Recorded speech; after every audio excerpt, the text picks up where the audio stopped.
Alors tu termines le récit, vous voyez votre, camarade droïde se figer. Vous là qu'il a un de ses moments d'absence. Et toi, William, tu retournes sur le Gotama, il y a plus de 80 ans. Tu te retrouvais en ces fins de journée, qui se répétaient, toujours les mêmes.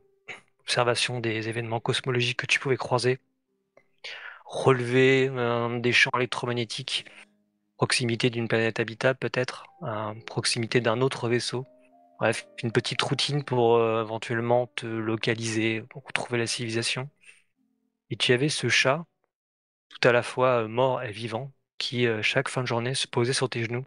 Alors tu fixais le vide intersidéral. Cette fois-ci, son regard ne quittait pas la lourde porte qui mène à la soute, au bout du cockpit. Et ce seuil qui irradie d'une énergie sombre, glaciale, si froide que la matière s'engourdit. Les nuages d'électrons ralentissent puis s'arrêtent.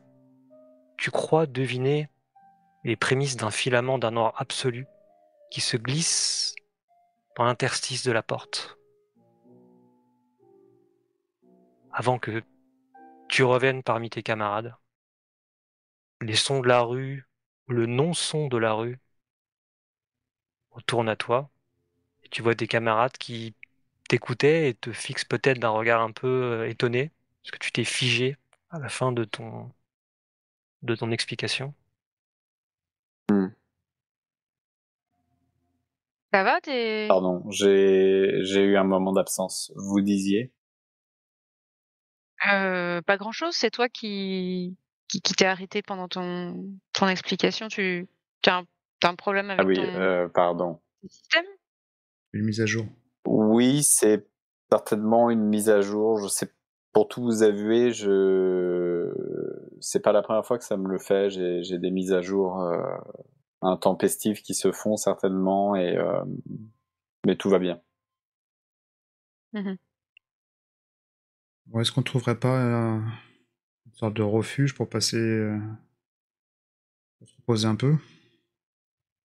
Je me demande d'ailleurs si Je pense qu'il serait Grégory et bien. Victor sont ici. Mm. Je pense qu'il serait bien de se poser, de faire un point et un plan pour la suite.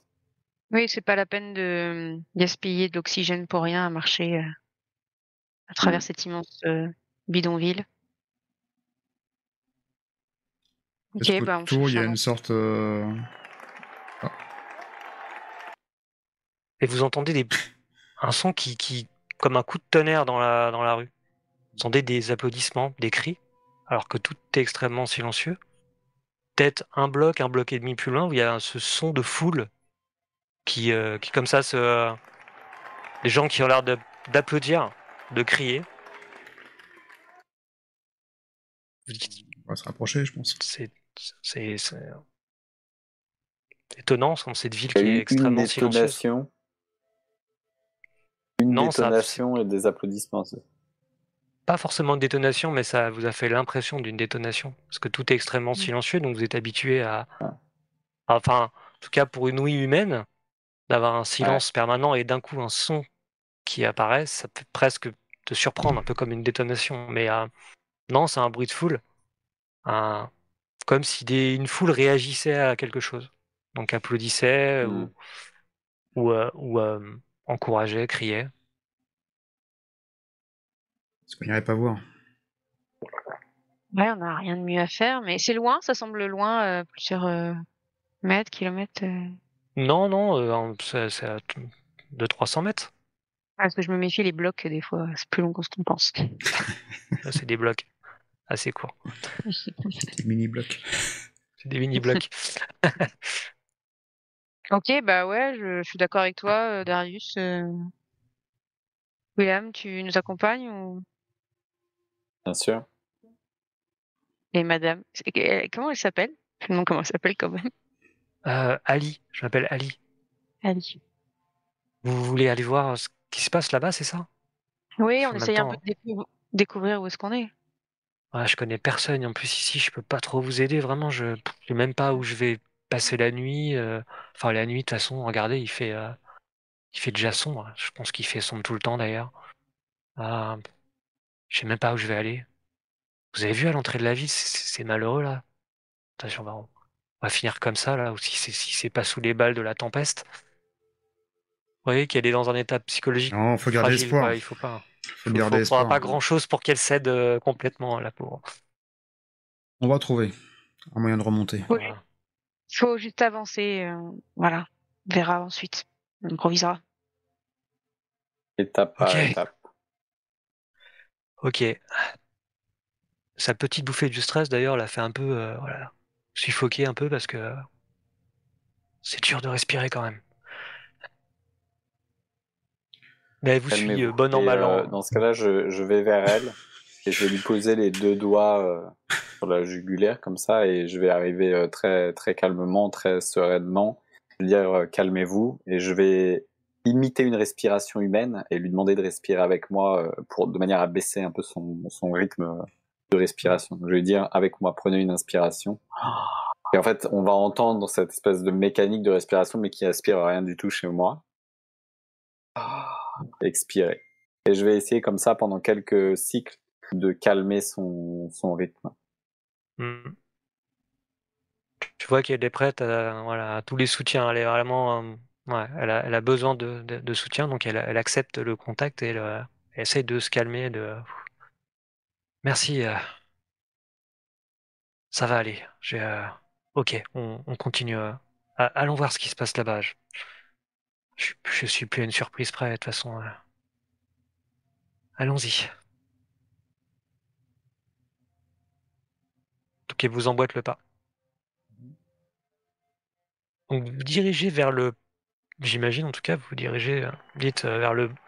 Vous avez toute salve d'applaudissements encore, de cris, et vous arrivez sur une place assez imposante, avec une foule nombreuse, agitée, et puis pour partie vocale, ce qui fait que votre ouïe est presque agressée par ce bruit soudain.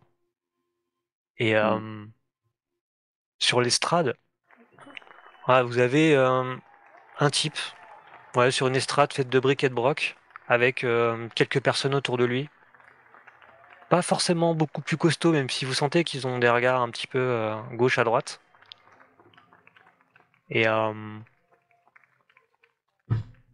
ouais, le gars est en train d'haranguer la foule, d'invectiver la foule. Vous arrivez en plein milieu d'une sorte de discours presque politique, on pourrait dire. Vous trimez 16 heures par jour dans leurs usines, leurs ateliers, pour une misère, jamais assez pour l'oxygène, pour la nourriture. Parlons même pas de rembourser un jour votre dette.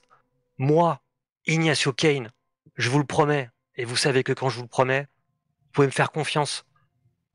Ce jour, il est enfin arrivé, celui que nous attendons tous depuis si longtemps. La fin des exécutions sommaires de la tempeste, la fin de l'oppression du Conseil, la fin de cette prison perpétuelle qui ne dit pas son nom. Là, et là, ce dernier mot est interrompu par une détonation qui résonne dans la grande place, ce qui déclenche un mouvement de foule, de panique. Vous voyez que tout le monde se disperse, et le gars qui parlait est emporté rapidement par les groupes de personnes qui étaient autour de lui. Et ça part dans tous les sens. Vous êtes bousculé, vous êtes poussé. Faites-moi un petit jet de corps.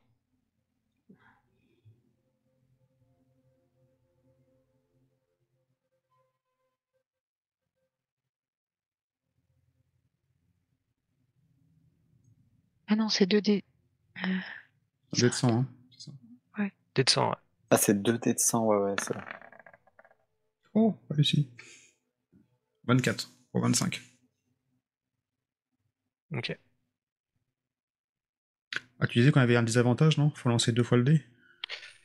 Vous avez pris de l'oxygène, donc ça va. D'accord. Ça, c'était des avantages. Est-ce que moi, parce que du coup j'ai pas d'oxygène, du coup je Non, chope ce désavantage. non, t'as pas les avantages. Ok. Très bien. Donc vous êtes bousculé par la foule. Nicolas, Darius, vous avez de bons réflexes, peut-être le fait d'avoir déjà vécu des situations, je dirais, dynamiques. Donc vous avez voilà, le réflexe d'esquiver. Vous voyez votre camarade William, qui est clairement beaucoup plus bousculé, qui s'est fait surprendre. Peut-être le contre-choc de cette absence, de cette mise à jour, comme il dit. Vous le voyez un petit peu s'éloigner de vous, qui est voilà, poussé un peu par le mouvement de foule. Ça part un peu dans tous les sens. Quant à Hmm. Ali, vous l'avez perdu de vue. Vous savez pas où elle est.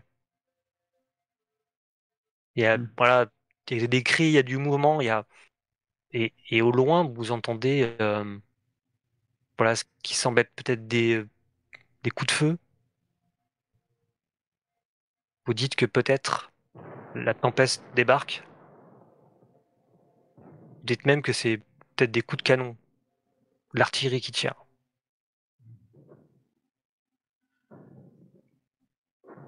Est-ce que William, il réussit à nous... Enfin, il faut le rattraper ou il va réussir à gérer le truc?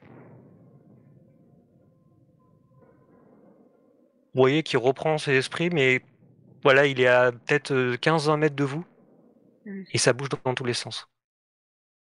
Est-ce qu'on suivrait pas cet Ignacio Ken? Il a l'air assez revanchard et c'est ce qui nous intéresse, non? Oui, c'est vrai que son discours m'a intriguée. Je sais pas pourquoi j'ai pensé à Caliban, tout ça. Je me demandais s'il y avait pas un lien avec tout ça. De toute façon, soit on essaye de le suivre, soit on va à l'opposé des tirs. On peut Qu'est-ce que identifier, ça vient du Mont de Char, non? plutôt de l'entrée de la ville. Ah, je propose qu'on essaie de le rejoindre parce que... Ça semble se répondre d'ailleurs. C'est pas à sens unique. A priori, il y a D'accord. des échanges de feu.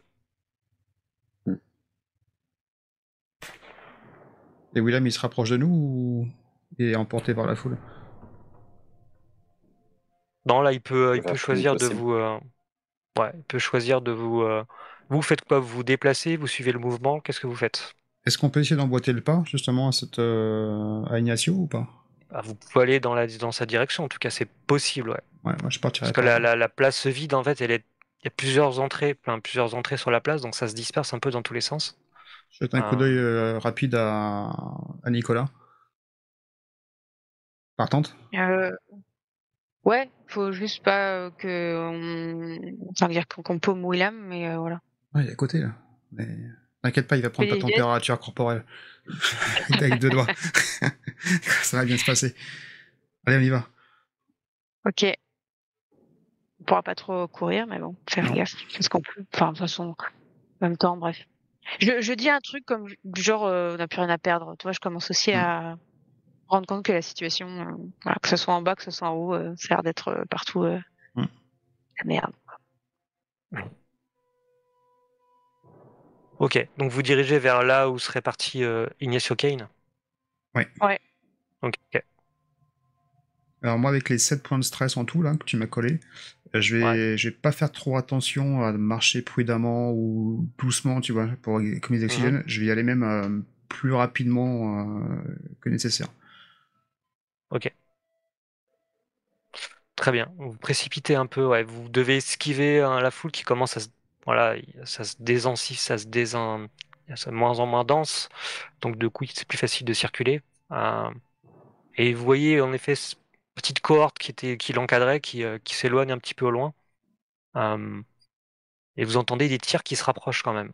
Euh, D'ailleurs, si vous regardez sur la droite, vous reconnaissez des uniformes de troopers qui commencent à approcher de la place, qui remontent l'avenue, qui tirent un petit peu d'ailleurs sans trop réfléchir, sans trop viser quoi que ce soit, si ce n'est, je dirais, faucher les blés. Donc ils abattent un peu sans discrimination ce qui se trouve devant eux, ce qui les dérange. Donc c'est voilà une lame de fond qui rentre par l'entrée de la ville et qui remonte vers cette grande place. Ok, mais nous on s'éloigne de ça, faut y aller. Ouais, vous éloignez de ça en suivant du côté de Ignacio Kane. C'est ça. Alors, vous passez près d'une rue qui se rétrécit. Et il y a une porte qui s'ouvre et quelqu'un qui vous fait un signe. Genre, rentrez, suivez-nous. Ouais, je réfléchis même pas, je vais rentrer. Ouais, moi aussi, je pense. Je regarde quand même derrière moi s'il y a William qui suit de loin ou pas, mais je pense que je vais rentrer quand même. T'as William qui C'est peut vous gentil. suivre, hein, il peut même vous avoir tagué parmi la foule, s'il faut. Ouais, c'est ce que je pensais. Donc ça serait 2 Je vais points. complètement les suivre. Bah ouais, j'ai deux petits avatars qui traînent au-dessus de leur tête et effectivement, ouais. Tu les suis en effet, tu les suis et tu les rejoins avant que la porte se referme sur eux. Mm. Mais toi, tu as une drôle de sensation depuis que tu as eu cette dernière absence, cette dernière vision. Tu as un drôle de sentiment, une sorte d'appel. Tu sens que tu es à ta place, mais qu'il y a autre chose qui t'attend peut-être. Que il faut aller plus loin. Tu vois, tu as une drôle de sensation. T'as des zones que tu pensais disparues qui commencent à réémerger dans ton système. Mhm. Et tu reconnais un petit peu certains endroits que tu as traversés à Dogtown. Ça te dit quelque chose. Un peu comme si un humain avait des sensations de déjà-vu. Ouais. Ou un vieux souvenir qui réémerge. Dire, tiens, mais je serais pas déjà passé par là, ça me dit quelque chose. Tu as ce genre de sensations qui sont plutôt des nouvelles sensations pour toi, mais c'est comme ça que certaines choses, certains aspects de ton système se réémergent. Et donc vous vous retrouvez dans une petite habitation. euh, et les combats sont un petit peu étouffés. Vous entendez de moins en moins de coups de feu, de coups de canon. Et vous êtes avec un des types qui est avec Ignacio Kane, qui vous regarde, qui vous dévisage et suivez-moi. Le griot veut vous parler. Ok, je suis. Et ils vous font déambuler à travers des pièces. Vous sortez d'immeubles, passez dans une autre rue, vous descendez dans une cave. Comme ça, et j'ai l'impression qu'ils cherchent à vous perdre, à vous désorienter. Et voilà, ça dure peut-être un bon quart d'heure. Ils auraient voulu vous mettre une cagoule sur la tête, ça serait à peu près la même chose, quoi. L'idée, c'est vraiment de pas trop savoir où vous allez vous retrouver. Et vous arrivez dans une pièce et vous voyez une vieille dame, alitée, âgée, mais peut-être assez difficile de lui donner un âge précis.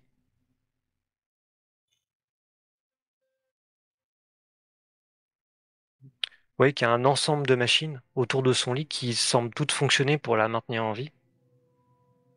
Et elle vous regarde, chacun à votre tour. Elle vous fixe et pourtant son regard est distant, voilé, marqué par la cécité. Les voilà enfin, les enfants de Skuld. Ravis de vous rencontrer ou de vous revoir pour certains. Pardon? Euh, Oui, Nicolas, oui, il y a bien longtemps. Tu as les yeux de ton père d'ailleurs. Et elle te fixe de son regard voilé. On se connaît? Non, vous, Darius Wenko, je ne vous connais pas encore. Ainsi que vous, William. Mais Nicolas, je la connais, oui. J'ai bien connu ses parents d'ailleurs. Vous connaissez nos prénoms et nos noms. Vous savez, les choses vont très vite ici. C'est peut-être un bidonville et ça a l'air un petit peu décrépit, mais votre action au Mont de Charge n'est pas passée inaperçue. Vous voulez dire que je suis déjà venue ici? Ou... Oui, tu es déjà venu ici brièvement, oui, avec tes parents. Ouais. Ouais. Je pense que tu connais peut-être ceci. Là, elle te montre un livre qui ressemble à celui que tu avais trouvé dans le appartement de Victor, le manifeste Arlan. J'ai bien connu tes parents, oui. Ils n'ont pas directement fondé le mouvement des asphyxiés, mais ils en sont l'inspiration idéologique. Et malheureusement les premiers martyrs. Je n'avais pas souvenir de ça. Non, c'est normal, tu étais bien jeune et en fait, ils t'ont pas abandonné.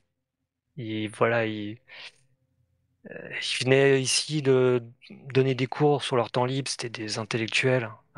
Ils ont vu toute cette misère, ce désespoir et toutes les richesses de la station et leurs cours sont allés au-delà de l'écriture, de la lecture, de simple apprentissage. Ils ont voulu ouvrir les yeux des gens, leur montrer les inégalités et l'injustice du système. Et ce genre de choses n'a pas forcément plu à la direction de la station et encore moins à la Tempeste.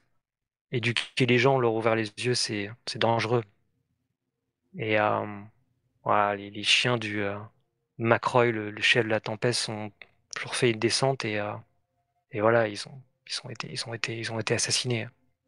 Ils voulaient pas te mettre en danger, donc ils t'avaient confié à quelqu'un dans la station, ça devait être temporaire, ils devaient te rejoindre, mais malheureusement ils n'ont pas pu.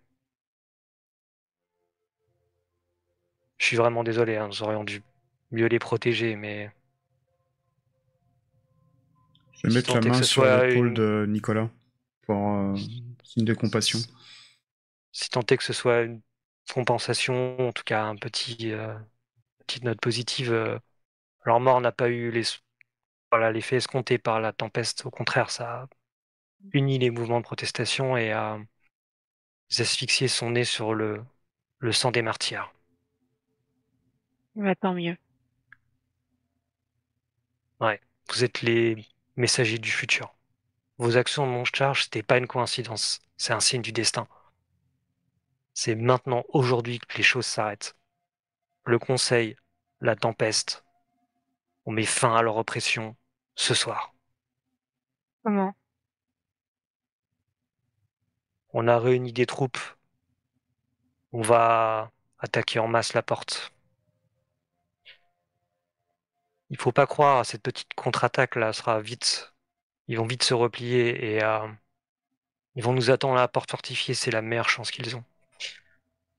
Mais nous, on a des hommes, des femmes, courageux, qui vont monter à l'assaut, qui vont, faut bien le dire, ils vont se sacrifier. Et ce qui est important, c'est que leur sacrifice ne soit pas vain. Donc il y aura des unités qui s'infiltreront et qui frapperont au cœur.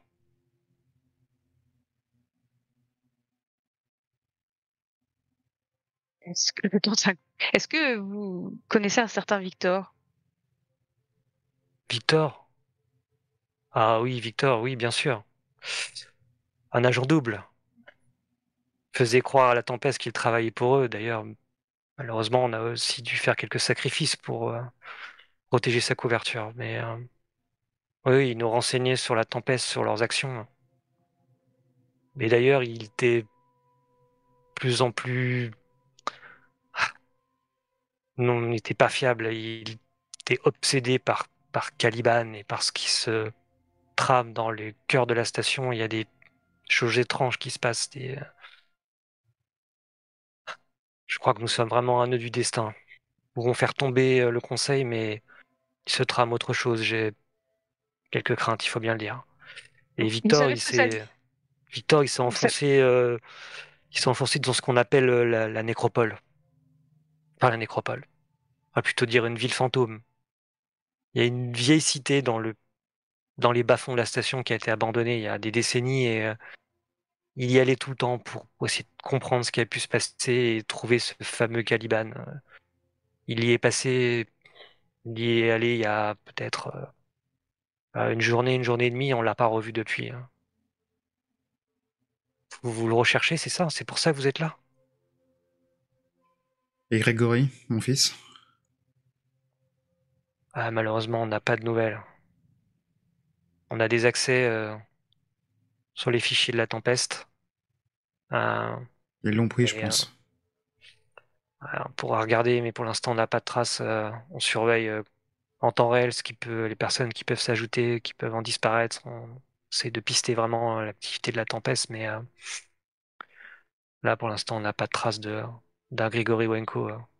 On a regardé quand on a vu que vous étiez arrivé par le mont de charge et non, malheureusement, on n'a pas de traces pour le moment. Caliban, donc, c'est une personne. On ne sait pas. C'est une rumeur. Certains pensent que c'est une personne, d'autres que c'est une créature, ou d'autres que c'est juste un programme peut-être. On ne sait pas. Pour tout vous dire, c'est pas forcément vraiment ce qui nous occupe en ce moment. Là, on essaye de préparer cette action de force contre la tempeste. C'est ce qui a occupé tous nos esprits et toutes nos ressources ces derniers temps. Et Caliban, peu importe, une rumeur de plus, une rumeur de moins. En tout cas, le Xebdes, ce brave Victor, et quel dommage qu'il soit pas là, car c'est voilà, quelqu'un plein de ressources et un fidèle parmi les fidèles, mais ces derniers temps, il perd des pieds. Il perd des pieds, le pauvre. Et le lieu où il s'est rendu est loin d'ici? Non, non, à la sortie de la ville, il y a le vieux Mallory qui est le gardien de la cascade. Il y a des conduites hein, de liquide de refroidissement ont été détruites, en tout cas, qui se sont détériorées avec le temps. Il y a une cascade, il faut passer par là. Il y a un chemin pour descendre dans l'ancienne cité. Euh, c'est le seul accès possible, en tout cas le seul qu'on connaisse. Personne n'a été le chercher? Non, non, on est trop occupé à préparer l'offensive. On n'a pas eu le temps voilà, dégager des ressources pour s'occuper de lui. Faut qu'il soit, voilà, qu'il se débrouille par lui-même. Si, si vous voulez le chercher, c'est votre choix. Nous, on préférait vous avoir avec nous pour l'offensive. Ce sera un vrai symbole pour les troupes, voilà, d'avoir retrouvé une Arlane. Et ceux qui ont fait verser le premier sang ce matin à l'entrepôt et au mont de charge, ça serait voilà, un symbole fort pour nous. Mais écoutez, vous êtes libre de vos choix. Si vous souhaitez tirer à la recherche de Victor, je comprendrais. C'est un homme bien et on serait quand même content de le retrouver.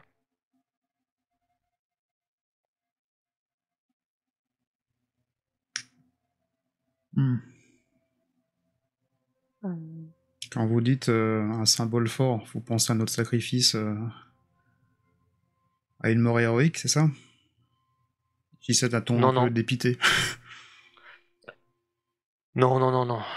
Non, non, les détails, vous verriez les détails avec Ignacio, mais non, non, vous seriez intégré aux troupes qui s'infiltreraient par les conduites et qui se serviraient de la déviation, la diversion de l'attaque de masse pour frapper la tempeste, là où elle ne s'y attend pas. Je reprends un peu les couleurs. Entendrons cette Mhm. nouvelle. Et Non, je vais me tourner vers Nicolas et William. Vous en pensez quoi? Euh, je, je me dois de continuer ce que mes parents ont commencé pour leur mémoire, Je suis d'accord. pour la liberté, et je préfère une belle mort qu'une mort bête. Je préfère la choisir. Donc, ça me va bien le plan des conduites pour frapper la tempeste. Et qui sait, peut-être qu'ils retiennent Grégory prisonnier. C'est ce que je me dis. C'est Victor, il est peut-être déjà mort à l'heure qu'il est. Ça sert à rien de le chercher. Ça, c'est mon avis. William? Moi, j'ai une statistique qui finit de se faire pareil dans ma tête et en fait, oui, je pense que nous avons de meilleures chances de prendre cette option et peut-être bien effectivement Grégory est dans leurs mains actuellement. Nous avons de plus grandes chances de réussite et surtout de plus grandes chances de survie de ce côté-là. Pour toi, Darius, c'est pas forcément un choix très facile à faire. Le petit Victor, entre guillemets, tu l'as eu sur tes genoux quand c'était un bébé. Tu vois, c'est un peu c'est ton filleul, quoi. Donc Hmm. t'as- libre est ton choix total et absolu. Mais de fait, c'est peut-être quelque chose qui te coûtera un peu plus que Nicolas Hmm. et Willem, qui sont eux, qui rendent service à Grégory, qui sont la vraie personne avec qui ils ont une relation, on dirait, voilà, concrète.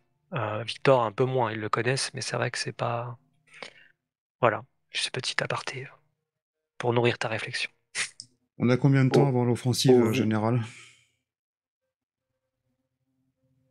On doit frapper vite et fort, car même si on va pouvoir les repousser, on sait qu'ils vont masser des troupes et qui seraient capables de nous couper complètement l'alimentation en oxygène, si ce n'est pire. Donc on va frapper dans l'heure et demie. Les troupes sont déjà en train de se rassembler à l'extérieur de la ville. Là, on rassemble les dernières unités d'armes lourdes pour l'infiltration. Si vous joignez à nous, c'est maintenant.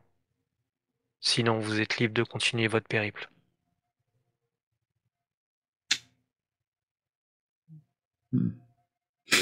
Moi, au vu juste en off, au vu des engagements qu'ils sont en train de prendre et de leur implication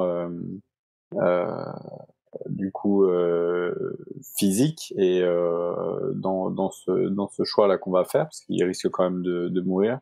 Je fais une petite mise à jour de leur pourcentage de confiance que j'avais fait précédemment, et je pense que ça descend à peut-être 50 pour chacun.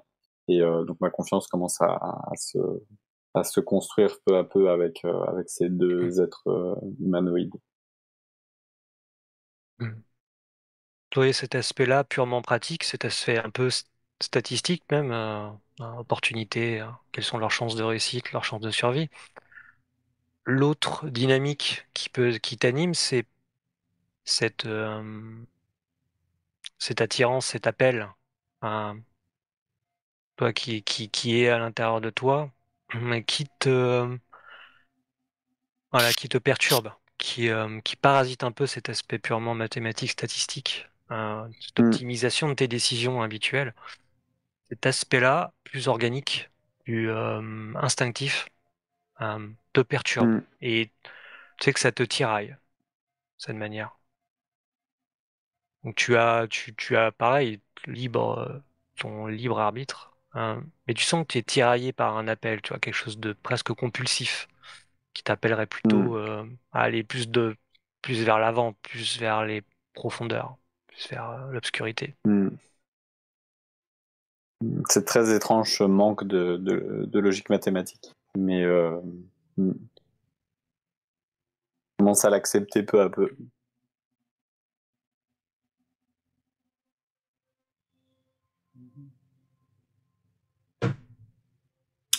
Je comprends que ce soit difficile pour vous. Tu as la griot qui est donc alité. Je comprends que ce soit difficile pour vous. Prenez quelques instants, soufflez un peu. Devons avoir un peu d'oxygène en réserve à côté si vous avez besoin peut-être de recouvrer vos esprits, vos pleins esprits pour prendre une décision pouvant le comprendre. Tout ça est peut-être très soudain et je pense pas, toi Nicolas, peut-être un peu difficile à absorber. C'est une nouvelle un peu forte qui te tombe dessus. Désolé que ça t'arrive comme ça subitement, mais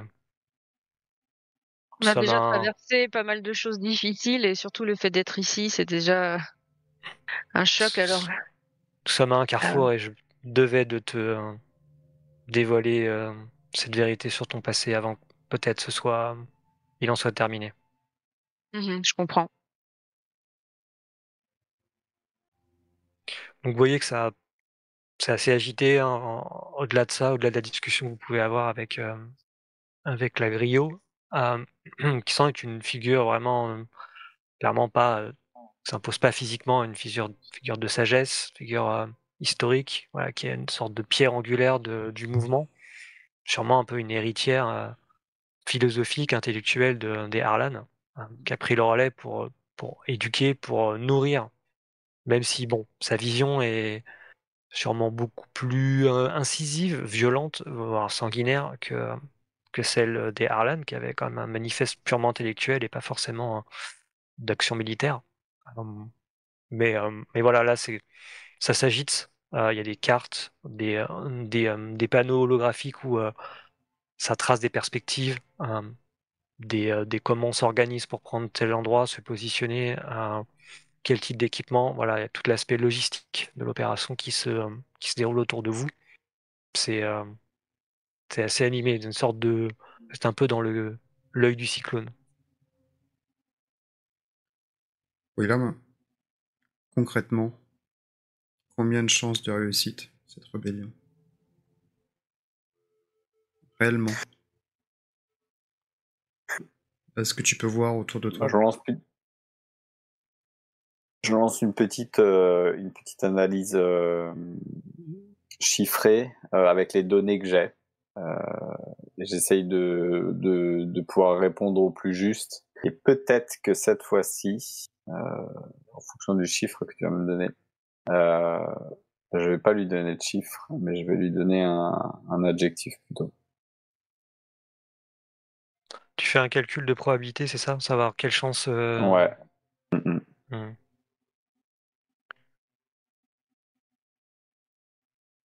Très en lien avec ton déchirement et l'incertitude qui te gagne, c'est un défaut ou une qualité peut-être qui te faisait défaut et qui vient maintenant nourrir tes processus cognitifs. Tu vois un 50-50.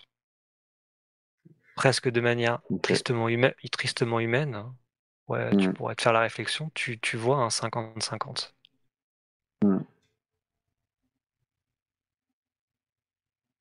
Dans ce cas-là, au lieu de lui répondre 50%, je vais lui répondre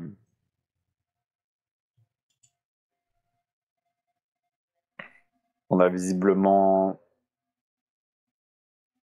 de bonnes chances de survivre comme et je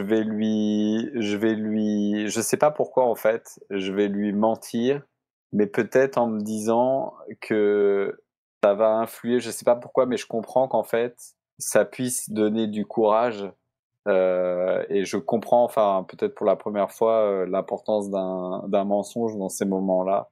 Et du coup, je vais lui dire, on a de bonnes chances. Réellement. Je suis sûr de tes estimations. Oui, réellement. C'est plutôt encourageant donc.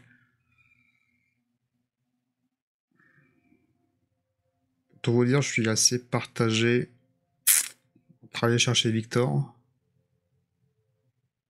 qui a passé sa jeunesse avec moi, et retrouver mon fils qui est resté là-haut.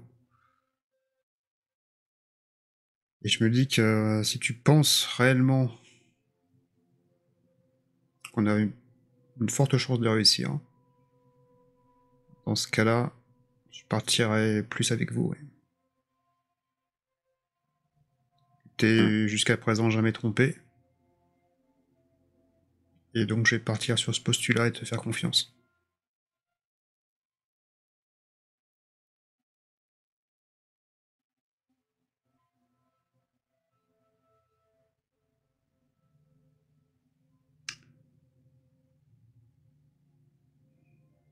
Quelques minutes se sont passées alors que vous échangez, que vous réfléchissiez, que vous étiez plongé dans vos pensées.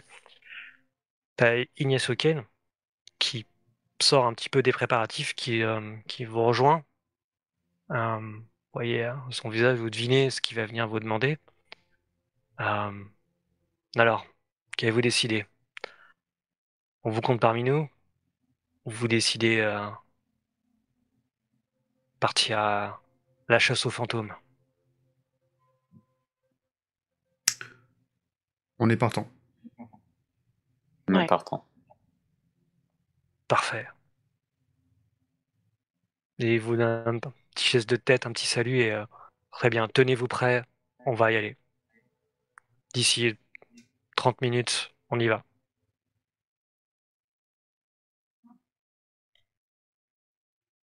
Donc tout le monde s'équipe. On vous remet du matériel d'ailleurs.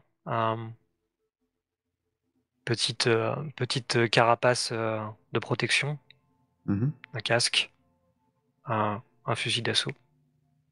On vous explique que vous allez rejoindre une unité d'armes lourdes qui va se déployer en latéral sur le défilé devant la porte blindée où se trouve normalement le mont de charge.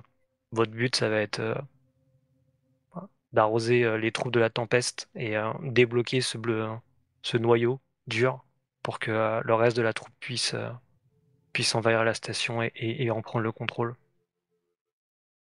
Alors, au fur et à mesure qu'il explique le plan, j'essaye, moi, de mon côté, de calculer le pourcentage de chance de réussite. En effet, t'as servi dans l'armée, t'as été Mhm. flic, donc t'as certaines notions. Tu penses que c'est un plan extrêmement audacieux. Tu connais pas forcément totalement le terrain, notamment cet aspect défi latéral, comment ça va comment ça se trouve, enfin, physiquement, qu'est-ce que c'est, dans quelle situation tu vas te trouver. Tu penses que ça va être un plan extrêmement coûteux en vie humaine, car ils vont envoyer des vagues sur la tempeste depuis la porte pour faire diversion, pour les occuper. Donc ça va être... tu repenses à ces vieux livres d'histoire du XXe siècle qui parlent d'un débarquement sur des plages sur Terra. Et tu imagines très bien ces représentations holographiques d'un débarquement amphibie particulièrement meurtrier. Et tu imagines que ça sera sûrement pire. Euh, mais, euh, mais en effet, il y a un truc. Je pense que tactiquement, il a un peu de sens, même s'il est voilà, extrêmement risqué, extrêmement coûteux Audacieux. en vie humaine. Donc, au fur et à mesure de la réflexion, je repense à l'air assuré de William. Et une sorte de dichotomie qui commence à s'opérer dans mon esprit, en fait, entre mon esprit d'analyse sur, comme tu l'as spécifié sur le terrain, et ce qu'a affirmé avec force l'android. Mais je le garde pour moi, pour l'instant c'est un conflit intérieur.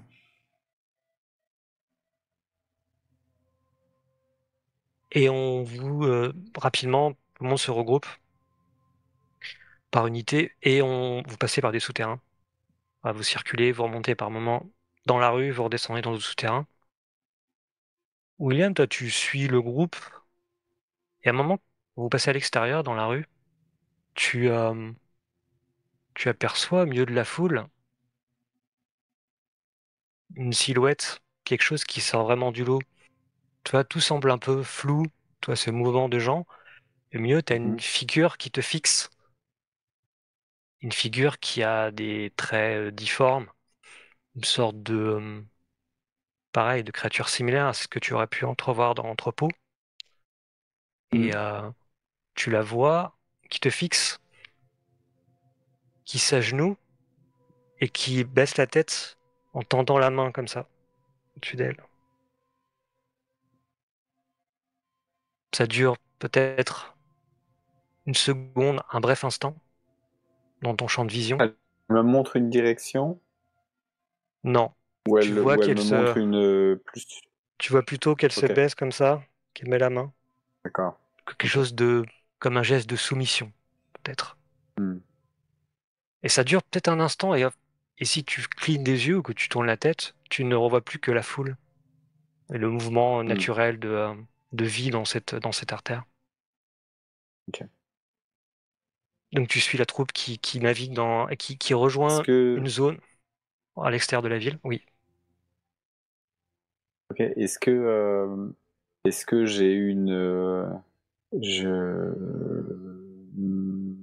ouais, enfin, est-ce que j'allais dire, est-ce que ça réveille des choses émotionnelles en William ou, ou est-ce qu'il est encore dans son esprit très analytique? Est-ce que ça commence aussi à influer là-dessus? Tu enregistres l'information, c'est tellement bref, tellement soudain, tu t'es pas forcément sûr que ça soit vrai. Tu sais, entre ces visions, Je veux tu dire- décroches de la réalité et que tu ouais, reviens, tu as du mal finalement, tu commences à douter de ce que tu vois. Est-ce que c'est vrai ou est-ce que c'est une autre vision mais tellement brève que tu n'as pas senti venir? Euh, ouais. En gros, c'était. Ça se brouille comment dire, ton appréhension de la réalité est peut-être un petit peu perturbée. Ouais, en fait, c'était ça ma question, c'était savoir est-ce que c'est plus de l'ordre de la vision ou dans laquelle finalement il sent qu'il y a quelque chose d'autre en lui, ou Est-ce que c'est vraiment est-ce que arrivé? c'est simplement une vision Est-ce que c'est fugace? Ouais. vraiment arrivé là où tu l'as vu? Ce qui semble peut-être Mm. peu probable, puisqu'au milieu d'une foule, quelqu'un dans une sorte de monstre qui fait ce genre de choses aura pu être vu, quand même. Tu te dis, ton Mm. esprit logique.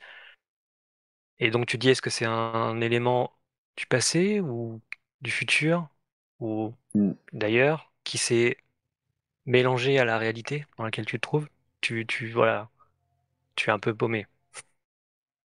Dans ce cas-là, je vais juste vérifier mon bras et vérifier qu'en fait je suis bien lacéré et que ça fait partie de la réalité dans laquelle j'évolue. Ouais, tu as bien été blessé. Ok, très bien. Donc je dis rien, enfin je vais continuer. Peut-être que quelqu'un aura noté que je me serais arrêté quelques secondes et puis je continuerai. Mhm.